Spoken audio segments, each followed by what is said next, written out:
ही अतिशय समाधानाची गोष्ट आहे की समाजातल्या विविध स्तरातले लोक पूरग्रस्तांकरता मदत करत आहेत.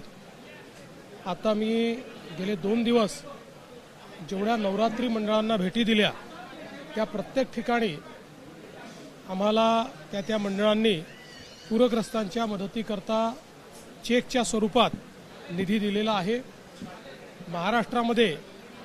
महाराष्ट्रातलं मन हे संवेदनशील मन आहे आणि आपल्या एखादा भाऊ जर अडचणीत असेल तर आपलं कर्तव्य समजूनही लोक मदत करतात. आणि याच्यामध्ये काही तर अतिशय गरीब लोक देखील पुढे आलेले बघितलेले आहेत. कोणी आपला 1 महिन्याचा पगार दिलेला आहे. अगदी लहानशा मुलांनी तर आपलं गुल्लक देखील त्या ठिकाणी दिलेलं आहे. मला वाटतं ही संवेदनशीलता खूप महत्त्वाची. एबीपी माझा, उघडा डोळे बघा नीट.